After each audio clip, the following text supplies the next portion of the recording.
د پاکستان طالب نامه یک ټلویزیون د 12 بجو خبري ټولګي ته خرق لاسنن چهارشنبه د لړم یا اقرب 21 چې د نومبر میاشتې 11 نیټه سره برابر ده په پیل کې هم د مهمه خبرونو سرټکی ये गाड़ी है भी बाहर की सिंध की है सिंध की गाड़ी है ये ADU कहाँ का नंबर है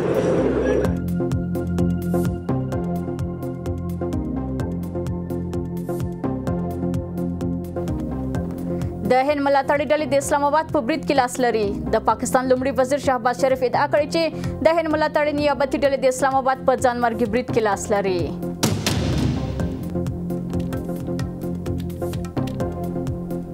په اسلام آباد کې د ځانمرګي برید وروسته د افغان کډوالو نیونې چټکې شوې د پاکستان په پلازمینه اسلام آباد کې د سه شنبې د ځانمرګي برید وروسته پولیسو د افغان کډوالو د نیولو کورونو د چاپو لړۍ چټکه کړې ده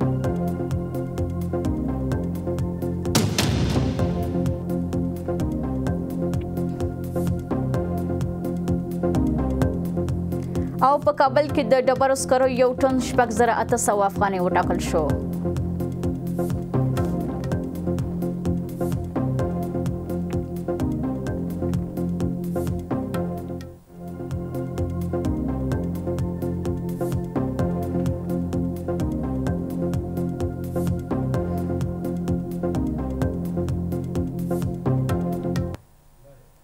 اوس هم بشپړ خبرونه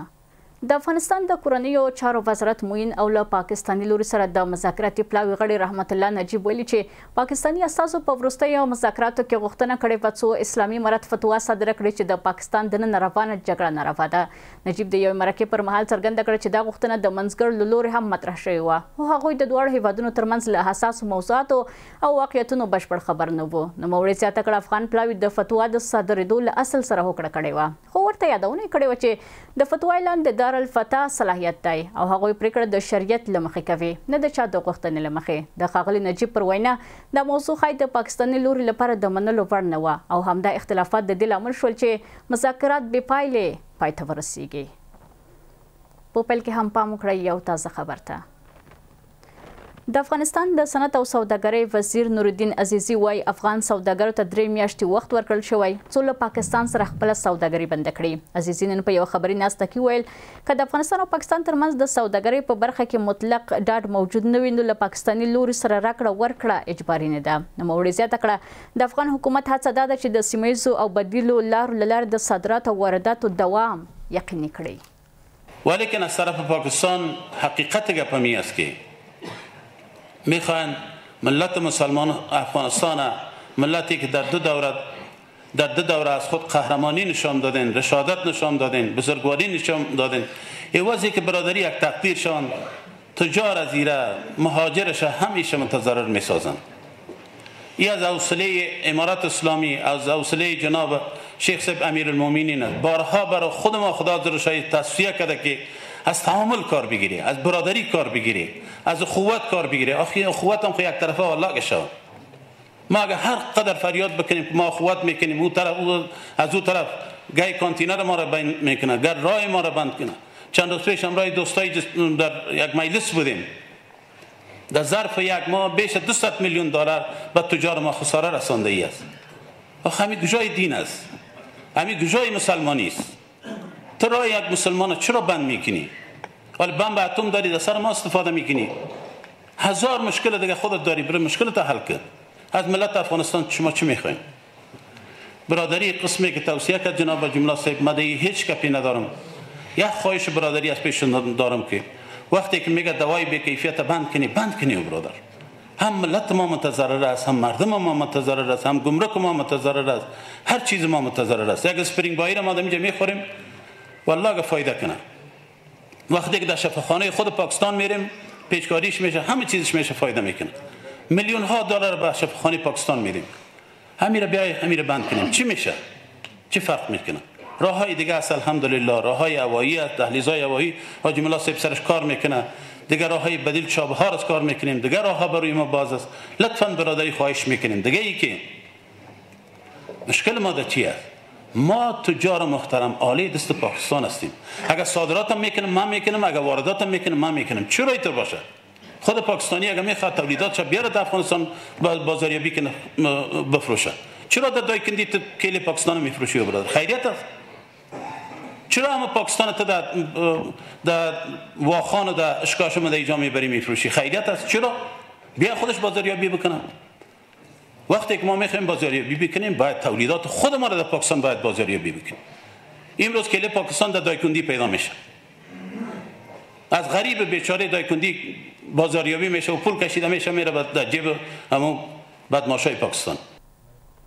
د پاکستان دفاع وزیر خواجه محمد اسف ویلي له افغان لوري سره که مخکې د مذاکراتو څه نه څه هیله موجوده وه نو د وروستیو بریدونو له امله دا هیله په ناهیلۍ بدله شوې ده. نوموړي د پرونۍ حملې په اړه وویل دا د وسلوالو له لوري ښکاره پیغام دی چې د پاکستان هر ځای نښه کولی شي. خواجه اسف زیاته کړه چې د پاکستان حکومت به د دې بریدونو ځواب ورکړي.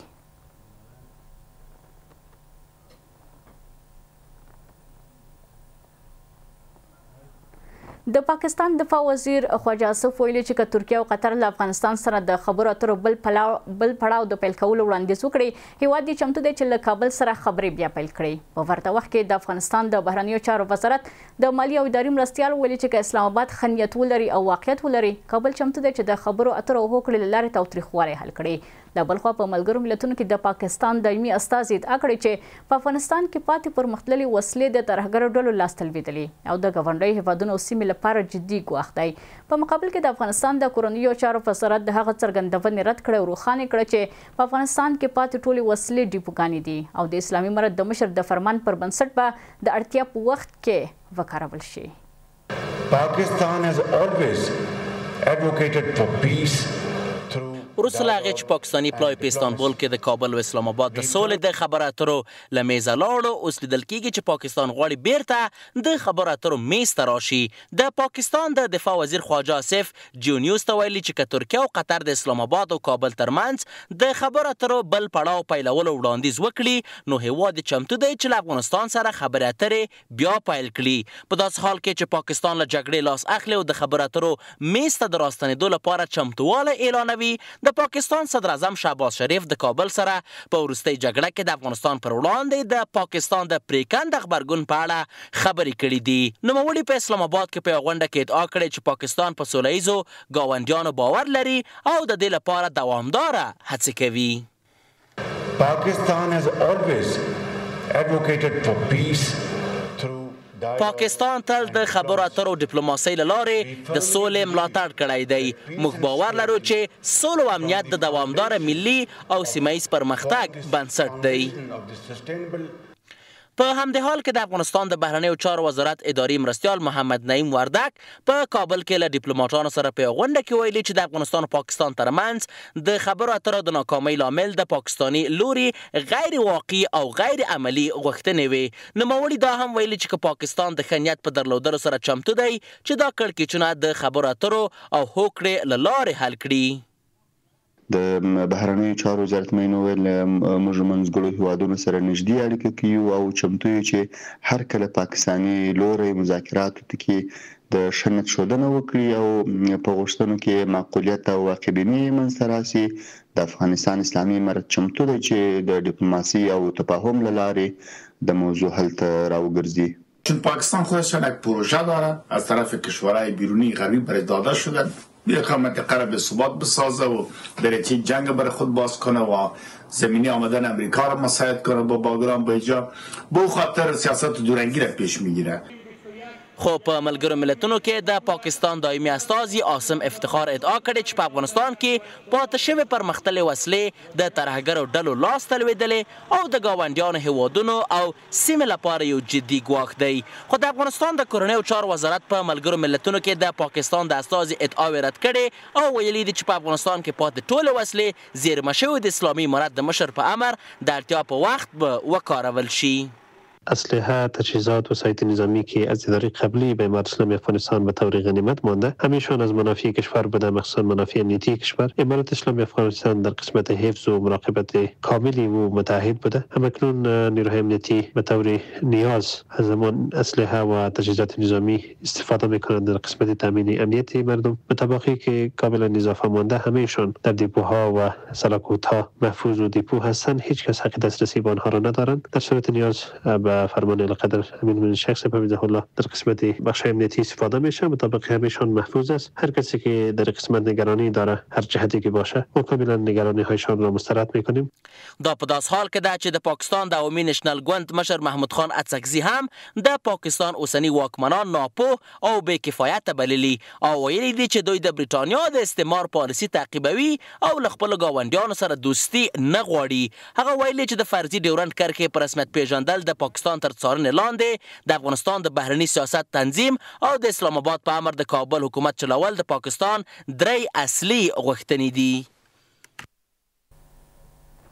د پاکستان په پلازمینه اسلام آباد کې د سه شنبه د ځانمرګ برید وروسته پولیسو د افغان کډوالو د نیولو او کورونو د چاپو لړۍ چټکه کړې چې لامل یې ګڼې افغان کورنۍ د ویرې له کبله له خپلو کورونو وتلو ته اړ شوي دي. چارواکي وایي د اسلام آباد په 11 سیمه کې پولیسو نن سهار وختي ځانګړي عملیات ترسره کړي. په سیمه کې مېشت افغانان وایي د پولیسو د چاپو له ویرې ګڼ افغانان له خپلو کورونو وتلي دي. پرون هم د اسلام آباد په 11 ښارګوټي کې د افغان کډوالو د نیولو عملیات ترسره شوي وو خو د نیول شویو کسانو کره شمېر تر اوسه د څرګند شوی. راپورونه ښایي له تیر کال راهیسې د پاکستان په بیلابیلو ښارونو کې د افغان کډوالو پر کورونو د پولیسو چاپې زیاتې شوې دي. د ملګرو ملتونو د معلوماتو له مخې په زرګونه افغانان نیول شوي او ډیری یې په جبري ډول افغانستان ته ستانه کړی شوي دي.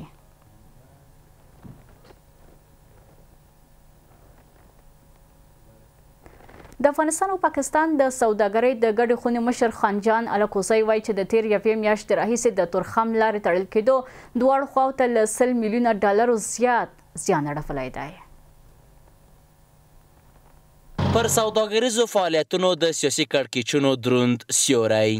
د تورخم د لارې تړل کېدو چې د لاریو او سوداګریزو کاروانونو اوږده لیکې پکې وي د یوې میاشتې راهیسې په یوه غمجنه صحنه رامنځته کړې ده. دا یوازې یوه لاره نه ده بلکې د زرګونو کورنیو د ژوند کرښه ده چې د خپل ورځني سوداګرۍ او ترانسپورت ژوند کوي. پاکستاني رسنیو په دې وروستیو کې راپور ورکړی چې د تورخم لارې تړلو تر اوسه پورې صادرات او وارداتو ته 45 میلیونه ډالر او 14.5 میلیارده روپۍ زیان رسولی دی. په ورته وخت کې د افغانستان او پاکستان د سوداګرۍ د ګډې خونې مشر خانجان الکوزي ویلي چې کورني توکي په سرحدي لاره کې بند پاتې دي چې له امله د دواړو هیوادونو ترمنځ سوداګرۍ ته نږدې 150 میلیونه ډالر مالي زیان اوښتی دی. تاسو ته معلومه ده چې تقریبا یو میاشت نه اضافه کېږي چې د پاکستان سره زموږ ټولې لارې بنادر د رفت و آمد ټول بند شوي دي او تقریبا د 8000 په شاوخوا کې زیات کانټینر زمونږ د کراچۍ نه ترانزیت او همدارنګه د پاکستان ترانزیت د مرکزی اسیا نه او زمونږ داخلي تجارت ټول مالونه مالته ولاړ دي. نو په مستقیم ډول د تقریبا 1.5 میلیون ډالر په ارزښت باندې تر اوسه پورې دواړو ته تاوان رسیدلی دی. ورته مهال د تورخم لارې تړل کېدو د خلکو ورځنی ژوند اغیزمن کړی دی. کورنۍ او سرحدي کارګرانو خپل عاید له لاسه ورکړی او د اړینو توکو بیې لوړې شوي دي. خو پوښتنه دا ده چې آیا د دواړو هیوادونو سوداګر به په یوه ناڅرګنده چاپیریال کې چې د دوی پاتې باور یې هم زیانمن کړی له سرحدي سوداګرۍ خپله پانګه وباسي؟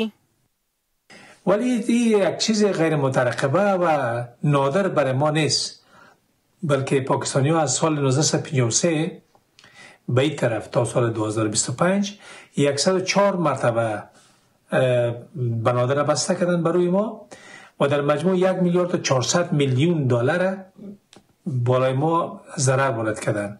مسدود ماندن گذرگاه تورخم به هر دو طرف و کشور اثرات منفی خود میتونه داشته باشه. از اینکه ما سعی میکنیم یک سری راههای بدیل را جستجو کرده باشیم، طبیعتاً هزینه بر می باشه و سوددهی را کاهش میده و تاثیرات منفی بالای تولیدات داخلی و ملی هم میتونه داشته باشه، چون یک سری مواد اولیه و تجهیزات از سایر کشورها من جمله از پاکستان به کشور وارد میشه. د یادولو وړ ده چې د تورخم د لارې تړل کېدو سره افغانستان په اقتصادي برخه کې بدیل انتخابونه هم لري، څرنګه چې د غارون پولې له لارې د افغانستان او ایران ترمنځ د سوداګریز راکړو ورکړو ارزښت له 3.2 میلیارد ډالر زیات شوی او سربیره پر دې افغانستان په دې وروستیو ورځو کې له روسیې او نورو هیوادونو سره خپلې سوداګریزې اړیکې پراخې کړې ترڅو په یوه لاره تکیه کمه کړي او د سرحدي محدودیتونو څخه خلاص شي. د شمې د رارسېدو په درشل کې د کابل ښار او سړو ولایتونو اوسیدونکو ته د سونتوکو د برابرولو په موخه د ډبرو سکرو د ویش ملي پروسه تېره ورځ په رسمي ډول پرانیستل شوه. د اماراتي شرکتونو لوی رئیس مولوي احمد جان بلال وایي چې تېر کال د ډبرو سکرو ویش منظم شوی و او سږ کال به دا لړۍ نور هم پراخه شي تر څو د سړو ولایتونو ډیری برخو ته ورسیږي. د ویش په لومړي پړاو کې به 113,000 ټنه ډبرې سکر ویشل کیږي او که اړتیا وه د اندازه به زیاته شي. ښاغلي بلال ډاډ ورکړ چې د سکرو د ویش پروسه به په شفاف ډول ترسره شي او د څارنې لپاره ځانګړې کمیټه ټاکل شوې چې له پیله تر پایه به یې څارنه کوي. د کابل ښاریانو لپاره د ډبرو سکرو بیه 6,800 افغانۍ او د پکتیا، پکتیکا، غزني، میدان وردګ او پروان ولایتونو لپاره 7,200 افغانۍ ټاکل شوې ده. په مراسمو کې د شمال د ډبرو سکرو د بریګیډ امر عبدالقیوم احمدزي هم خبرې وکړې او ویل چې د سکرو ډیره برخه یې د کابل د سبز ولسوالۍ ته انتقال کړې ده. د نوموړي پر وینا دا لړۍ په بشپړ شفافیت او دقیقې څارنې سره روانه ده